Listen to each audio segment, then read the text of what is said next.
कांग्रेस सांसद प्रियंका गांधी के बैग इन दिनों चर्चा में बने हुए हैं। वो लगातार नए नए बैग लेकर संसद पहुंच रही हैं। कभी अडानी तो कभी बांग्लादेश लिखे हुए बैग उनके सुर्खियों में बने हुए हैं। इस बीच बीजेपी सांसद अपराजिता सारंगी ने प्रियंका गांधी को एक और बैग दिया।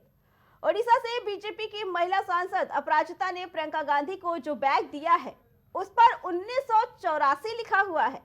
बैग पर 1984 को खून से रंगा दिखाया गया, जो 1984 के सिख दंगों की याद दिला रहा है। अपराजिता ने आज बता दें कि अपराजिता ने एक बातचीत में बताया कि प्रियंका गांधी संसद में नए नए बैग लेकर आती रहती हैं, तो मैंने सोचा कि उन्हें एक बैग गिफ्ट करूं। तो मैंने एक बैग गिफ्ट किया जिस पर 1984 लिखा हुआ है। साथ में खून के छींटे भी हैं जो 1984 के दंगों की याद दिलाते हैं।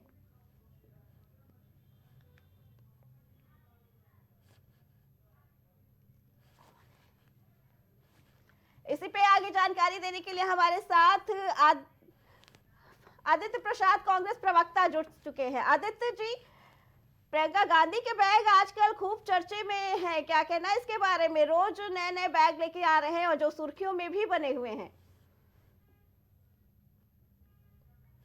जो लगातार प्रियंका जी ने बैग से आवाज उठाई, उन्होंने दर्शाया जिन मुद्दों पे भारतीय जनता पार्टी के लोगों का ध्यान नहीं जा रहा है और जो वर्तमान में समस्या का कारण बने हुए हैं, जैसे अडानी के भ्रष्टाचार पे इनका कोई भी एक भी बार इनकी कार्रवाई नहीं होती, इनके मुंह से अडानी के खिलाफ कुछ नहीं निकलता, कार्रवाई करने के लिए कुछ नहीं निकलता। इनकी सारी सरकारी संस्थाएं अडानी के खिलाफ कार्रवाई करने में विफल हैं, चाहे उनके पोर्ट से 3000 किलो हीरोइन ही क्यों ना बरामद हो जाए, देश को नहीं पता चलने पाता कि क्या हो रहा है क्या नहीं। और दूसरी बात, बांग्लादेश के हिंदुओं के लिए भी उन्होंने आवाज उठाई, वहां के ईसाइयों के लिए भी आवाज उठाई, वहां के अल्पसंख्यकों की आवाज उठाई।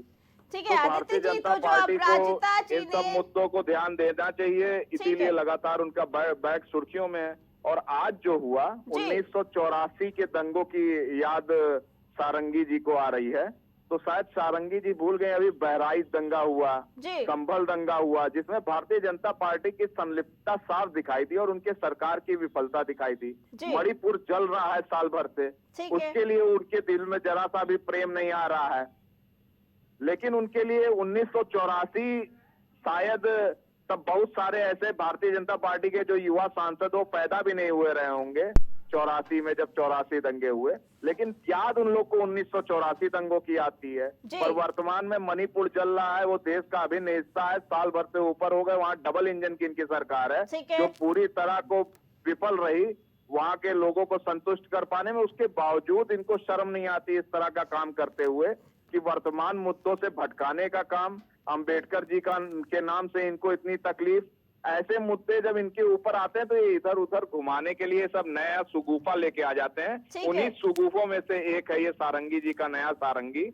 ऐसे ही भारतीय जनता पार्टी के संसद के बाहर हुआ उस पे क्या कहना है? क्योंकि जहां पे बीजेपी सांसदों ने सीधे तौर पर राहुल गांधी पे आरोप लगाया कि उन्होंने धक्का दिया, वही राहुल गांधी ने कहा कि वो संसद में नहीं जाने दिया जा रहा था, इस वजह से वो बाय एक्सीडेंटली हुआ, वो उन्होंने जानबूझ के नहीं किया। लेकिन FIR दर्ज करा दी गई है राहुल गांधी के ऊपर, क्या कहना है इसके बारे में?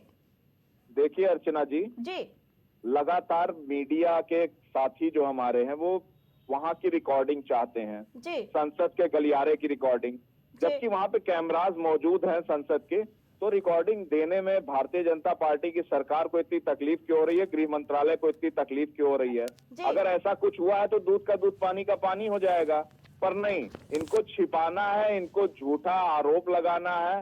राहुल जी को रोका जा रहा था, वो बाय एक्सीडेंटली हुआ, उन्होंने उसको एक्सेप्ट भी किया है कि एक्सीडेंटली इट हैपेंस, तो उनकी कोई उसमें ऐसा संलिप्तता नहीं थी। पर ये भारतीय जनता पार्टी मुद्दों से भटकाने के लिए, देश में संसद को ना चलने देने के लिए, ये सरकार में रहते हुए संसद रोकने वाली पहली ऐसी भारतीय जनता पार्टी इतिहास में आई है। FIR दर्ज कराई गई है राहुल गांधी के ऊपर, उसके बारे में क्या कहना है? क्योंकि कई धाराओं में FIR दर्ज हुई है।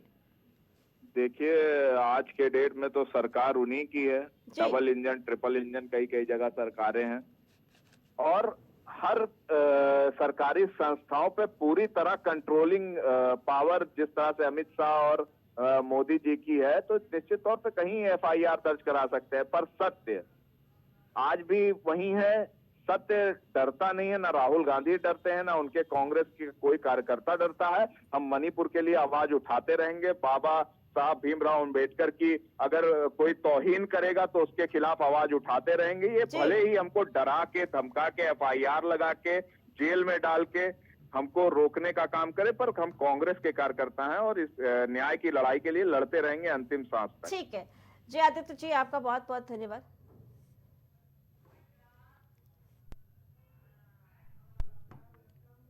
खबर दोपहर में फिलहाल इतना ही। बाकी खबरों के लिए देखते रहे प्राइम टीवी।